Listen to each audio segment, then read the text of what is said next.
जरा सोचो दोस्तों, अगर आपके पास एक ऐसी पावर आ जाए जिससे आप टाइम को स्टॉप कर सको, तो आप उस पावर का इस्तेमाल किन किन चीजों में करोगे। कुछ ऐसा ही होता है हमारी कहानी के कैरेक्टर बैन के साथ। कहानी की शुरुआत में हम एक कपल बैन और सूजी को देखते हैं जो कि किसी बात को लेकर आपस में झगड़ रहे होते हैं। अब इन दोनों का झगड़ा इतना बढ़ जाता है कि सूजी बैन से ब्रेकअप करके वहाँ से चली जाती है। अगले दिन बैन अपने कॉलेज आता है और वहाँ पर वो सूजी को किसी दूसरे लड़के के साथ देखता है। बैन बताता है कि कल तक तो हम दोनों एक दूसरे के साथ थे और हमेशा साथ में रहने का प्रॉमिस कर रहे थे, पर आज सूजी किसी और के साथ है। कल तक तो वो मुझे किस कर रही थी, पर आज वो किसी और को किस कर रही है। इसके बाद वहाँ पर बैन का दोस्त शॉन आता है और उसे कहता है कि तुझे किसी सुंदर लड़की को पटाना चाहिए ताकि सूजी जब भी तुम दोनों को साथ में देखे तो उसे जलन महसूस हो। लेकिन बैन शॉन को कहता है कि अब वो इस हालत में नहीं है कि वो किसी और के साथ रिलेशनशिप में आ सके। इसके बाद बैन अपनी आर्ट क्लास में जाता है और वहाँ पर भी वो सिर्फ सूजी की ही पेंटिंग बनाता है। बैन को सूजी की बहुत याद आ रही थी, इसलिए एक रात को वो सूजी को फोन भी करता है और उसे पूछता है कि क्या हम दोनों फिर से साथ में हो सकते हैं। पर सूजी बैन को मना कर देती है और कहती है कि अब मैं किसी और के साथ हूँ। अब इसके बाद से ही बैन बहुत ज्यादा उदास रहने लगता है और वो बस दिन रात सूजी के बारे में ही सोचने लगता है, जिसके चलते बैन को नींद आना भी बंद हो जाती है। वो सोने की बहुत कोशिश करता है पर सो नहीं पाता,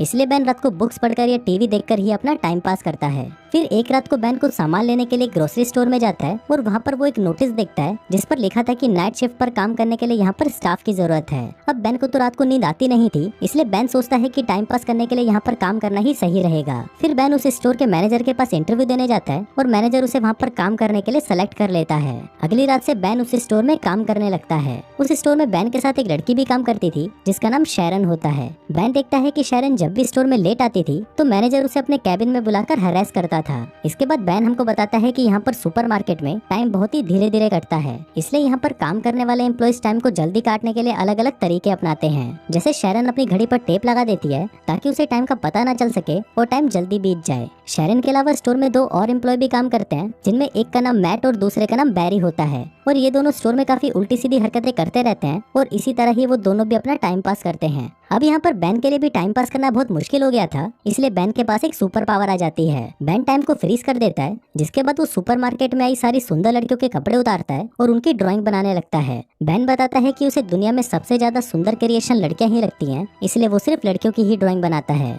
अब बैन ऐसे ही लड़कियों की ड्राइंग बनाकर अपना टाइम पास करता था और जब बैन टाइम को वापस नॉर्मल करता तो बहुत सारा टाइम बीत जाता था और इसी वजह से बैन को स्टोर में ज्यादा काम भी नहीं करना पड़ता था। अब ऐसे ही कुछ दिन बीत जाते हैं और फिर एक दिन जब बैन काम पर आता है तो वहाँ शैरन भी उसके पास आती है। फिर बैन अपने लॉकर में से एक सैंडविच निकालता है तो उसे देखकर शैरन कहती है कि उसे बहुत भूख लग रही है, तो क्या वो ये सैंडविच खा सकती है। अब बैन उसे हाँ बोल देता है और शैरन को वो सैंडविच खिला देता है। शैरन जब वो सैंडविच खा रही थी तो बैन उसे देख रहा होता है और बैन के मन में शैरन के लिए फीलिंग्स जागने लगती है। इसके बाद बैन स्टोर में आता है तो वहाँ पर उसे बैरी और मैट मिलते हैं। फिर वहाँ पर मैट बैन को कहता है कि आज रात को वो शैरन के साथ मूवी देखने जा रहा है, जिसके बाद वो शैरन के साथ इंटीमेट होगा। अब ये सुनकर बैन को बहुत बुरा लगता है और वो सोचता है कि जब भी वो किसी लड़की को पसंद करता है तो वो लड़की उसे छोड़कर चली जाती है। बैन बताता है कि जब वो छोटा था तो वो एक लड़की को पसंद करता था, पर वो उसे कभी भी अपने दिल की बात नहीं बता पाता था। एक दिन उस लड़की का हाथ टूट गया और उस पर प्लास्टर चढ़ गया। फिर जब वो प्लास्टर उतारा गया तो उस लड़की के हाथ पर बहुत सारे बाल आ गए। अब ये देखकर स्कूल के सभी लड़के उसे चिढ़ाने लगे।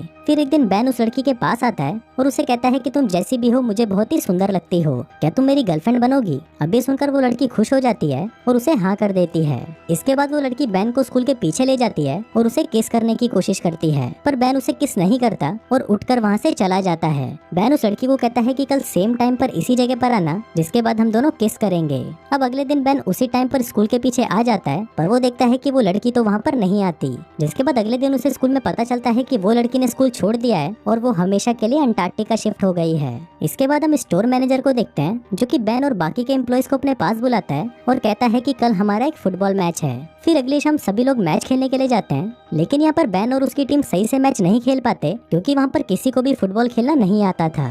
अब बैन गेम से बहुत ज्यादा बोर हो चुका था, इसलिए वो टाइम को फ्रीज कर देता है। फिर बैन अंदर जाता है और वहाँ पर देखता है कि सभी लोग फ्रीज हो चुके हैं, लेकिन तभी वो देखता है कि वहाँ पर एक आदमी अभी भी हिल रहा होता है। फिर बेन जब उस आदमी के पास जाता है तो वो आदमी वहाँ से भाग जाता है। अब ये देखकर बेन को पता चलता है कि ये सुपर पावर सिर्फ बेन के पास नहीं बल्कि और भी लोगों के पास है। फिर बेन वापस ग्राउंड में आता है और टाइम को नॉर्मल कर देता है, लेकिन जैसे ही टाइम नॉर्मल होता है वैसे ही मैट फुटबॉल को लात मारता है और वो फुटबॉल जाकर सीधा मैनेजर के मुंह पर लगती है और उसके मुंह से खून निकलने लगता है। फिर मैट मैनेजर को लेकर हॉस्पिटल जाने लगता है, पर जाने से पहले वो बेन को कहता है कि तुम शैरन को घर छोड़ देना। लेकिन यहाँ पर घर जाने से पहले बेन शैरन को अपने साथ कॉफी पर ले जाता है। वहाँ पर बेन शैरन से पूछता है कि क्या तुम्हारे और मैट के बीच में कुछ चल रहा है, जिस पर शैरन उसे कहती है कि हम सिर्फ अच्छे दोस्त हैं और हम दोनों के बीच में ऐसा कुछ नहीं है। जिसके बाद शैरन मैट से पूछती है कि क्या तुम्हारी कोई गर्लफ्रेंड है। बेन उसको कहता है कि मेरी एक गर्लफ्रेंड पहले थी, पर कुछ हफ्तों पहले ही मेरा उसके साथ ब्रेकअप हो गया। इसके बाद बेन शैरन को उसके घर छोड़ने जाता है और अंदर जाने से पहले शैरन बेन को किस करने की कोशिश करती है, लेकिन बेन बहुत ज्यादा नर्वस था इसलिए वो शैरन के गाल पर किस कर देता है। जिसके बाद शैरन मुस्कुराकर घर के अंदर चली जाती है।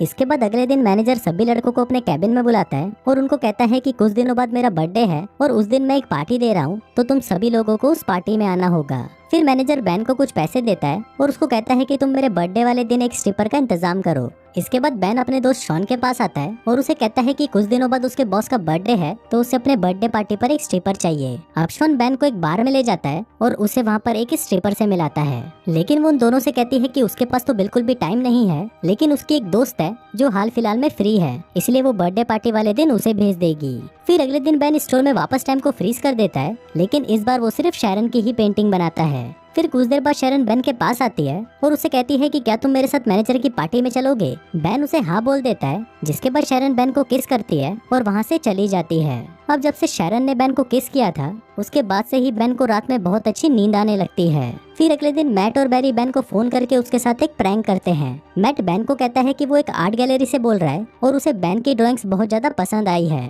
इसलिए वो कल बेन से मिलना चाहता है। अभी सुनकर बेन बहुत ज्यादा खुश हो जाता है, जिसके बाद वो शैरन को लेने उसके घर जाता है और फिर वो दोनों साथ में मैनेजर की पार्टी में जाते हैं। वहीं पार्टी में बेन को उसकी एक्स गर्लफ्रेंड सूजी भी मिलती है। वहीं शैरन बहुत ज्यादा सुंदर लग रही थी, इसलिए सूजी बेन को उसके साथ में देखकर जलन महसूस करने लगती है। थोड़ी देर बाद पार्टी में स्ट्रिपर आ जाती है और शॉन उसे देखकर पहचान जाता है कि ये तो उसके बचपन की दोस्त है। जिसके बाद शॉन उसे अपने साथ डेट पर चलने को पूछता है, तो वो स्ट्रिपर भी उसे हाँ कर देती है। इसके बाद मैनेजर शैरन के पास आता है और उसे अपने साथ इंटीमेट होने को कहता है, लेकिन शैरन मैनेजर को मना कर देती है और उसे गालियां देकर वहाँ से चली जाती है। दूसरी तरफ बेन वॉशरूम के लिए जाता है तो उसे वहाँ पर सूजी मिलती है। सूजी बेन को कहती है कि उससे गलती हो गई और वो बेन के साथ वापस रिलेशनशिप में आना चाहती है। अब ये बोलकर सूजी बेन को किस करने लगती है, पर बेन सूजी को खुद से दूर कर देता है और कहता है कि अब मैं शैरन से प्यार करता हूँ। नीचे शैरन बेन और सूजी को किस करते हुए देख लेती है और वहाँ से जाने लगती है। अब ये देखकर बेन टाइम को फ्रीज कर देता है और शैरन के पास आता है। अब बेन को समझ नहीं आ रहा था कि वो शैरन को क्या बताए। हम देखते हैं कि उसे टाइम को फ्रीज करे हुए 2 दिन हो गए थे, पर अभी भी उसके पास शैरन को देने के लिए कोई जवाब नहीं था। फिर बेन वापस टाइम को नॉर्मल कर देता है और शैरन वहाँ से चली जाती है। इसके बाद बेन शैरन को मनाने उसके घर जाता है, पर शैरन बेन पर चिल्लाने लगती है और उसे अपने घर से बाहर निकाल देती है। अब इसके बाद से ही बेन वापस उदास रहने लगता है और उसको नींद आना भी वापस बंद हो जाती है। कुछ दिनों बाद बेन उसी आर्ट गैलरी में जाता है जहाँ से उसे कॉल आया था। फिर वो मैनेजर को कहता है कि आपने मुझे यहाँ पर मेरी पेंटिंग्स देखने को बुलाया था। अभी सुनकर मैनेजर कहता है कि मैंने तो तुमको कोई कॉल नहीं किया, और तब बेन को समझ आता है कि उस दिन फोन पर मैट था और वो उसके साथ मजाक कर रहा था। फिर बेन उस मैनेजर को सॉरी बोलकर वहाँ से जाने लगता है, पर वो मैनेजर बेन को कहता है कि जाने से पहले मुझे तुम्हारी पेंटिंग्स देखनी है। फिर मैनेजर जब उन पेंटिंग्स को देखता है तो वो उसे बहुत ज्यादा पसंद आती हैं। फिर मैनेजर बेन को कहता है कि कल तुम मुझसे अपॉइंटमेंट लेकर मिलना, हम तुम्हारी इन पेंटिंग्स की एग्जीबिशन लगाना चाहते हैं। अब ऐसे ही कुछ दिन बीत जाते हैं और फिर एक दिन शैरन के घर पर एक इनविटेशन कार्ड आता है जो बेन ने उसे भेजा था। इसके बाद हम बेन को देखते हैं जो कि अपनी पेंटिंग्स के एग्जीबिशन में होता है। वहाँ पर एक अमेरिकन पेंटर भी थी और वो बेन के पास आकर उसकी पेंटिंग्स की तारीफ करने लगती है। जिसके बाद वो बेन को कहती है कि तुम्हें अपना शो अमेरिका में भी करना चाहिए। अब ये सुनकर बेन को याद आता है कि शैरन को भी अमेरिका घूमने का बहुत मन था। जिसके बाद वो उस पेंटर को अमेरिका आने के लिए हाँ कर देता है। इसी दौरान वहाँ पर शैरन भी आ जाती है और वो वहाँ पर अपनी पेंटिंग्स को देखकर बहुत खुश होती है। इसके बाद वो बेन के पास आती है और बेन उसे सॉरी कहता है, जिस पर शैरन भी उसे माफ कर देती है। फिर बेन उससे पूछता है कि क्या तुम मेरे पर ट्रस्ट करती हो, तो शैरन उसे कहती है कि हाँ, मैं तुम पर ट्रस्ट करती हूँ। इसके बाद वो शैरन को आंख बंद करने को कहता है और जब वो उसे किस करता है तभी वो वहाँ पर टाइम को फ्रीज कर देता है। अब जब शैरन ये सब देखती है तो वो बहुत ज्यादा हैरान हो जाती है। इसके बाद वो दोनों बाहर आते हैं और वहाँ पर एक दूसरे को किस करने लगते हैं और इसी के साथ ही ये कहानी यहीं खत्म हो जाती है।